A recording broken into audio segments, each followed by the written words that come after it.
Praise the lord. నిర్గమకాండము 17వ అధ్యాయము 8వ వచనము.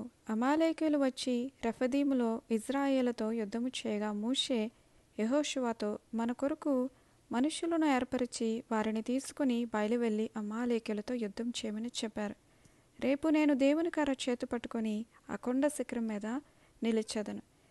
యెహోషువ మోషే చెప్పినట్లుగా అమాలేకీయులతో యుద్ధం చేశారు. మోషే, అహరోను, హూరు ఈ ముగ్గురు కూడా ఆ కొండ శిఖరం మీదకి ఎక్కారు. మోషే తన చెయ్యి పైకెత్తినప్పుడు ఇజ్రాయెల్ ప్రజలు గెలిచారు. మోషే తన చెయ్యి దించినప్పుడు అమాలేకీయులు గెలిచారు. మోషే తన చేతులు బరువు ఎక్కువైపోయాయి. అప్పుడు అహరోను, హూరులు ఒక రాయి తీసుకుని వచ్చి అతడు దాని మీద కూర్చునే విధంగా ఆ రాయిని వేశారండి. అప్పుడు మోషే గారు ఆ రాయి మీద కూర్చున్నారు. అహరోను, హూరులు చెరొక పక్కన ఈ యొక్క చేతులను ఆనుకున్నారనమాట. చేతులు కిందకి దిగిపోకుండా ఇద్దరు కూడా సపోర్ట్ చేశారు. సూర్యాస్తమయం వరకు కూడా ఆ చేతులు నిలకడగా ఉన్నాయి. అప్పుడు యెహోషువ గారు కత్తి వాడి చేత అమాలేకీయుల్ని ఓడించారు.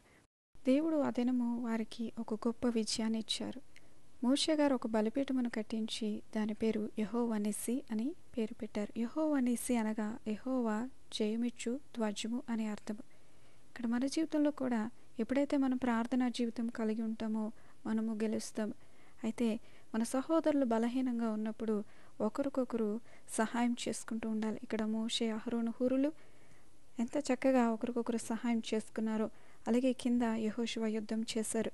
పైన వీరందరూ కూడా సహకారులుగా ఉన్నారు.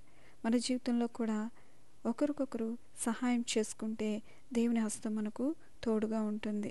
చిన్న ప్రార్థన చేసుకోవచ్చు. పరిశుద్ధుడ తండ్రి, నానా సహోదరులుగా సంఘంగా మేమందరము కూడా ఐక్యతగా ఉండే కృపనివ్వండి తండ్రి. ఒకరు బలహీనంగా ఉన్నప్పుడు ఇంకొకరు నాయన బలపరిచే కృపను కూడా దయచేయండి. మాకు కూడా విజయాన్ని ఇవ్వమని యేసయ్య పరిశుద్ధ నామములో చిన్ని ప్రార్థన అడిగి వేడుకొంచున్నాం పరమ తండ్రి. ఆమేన్.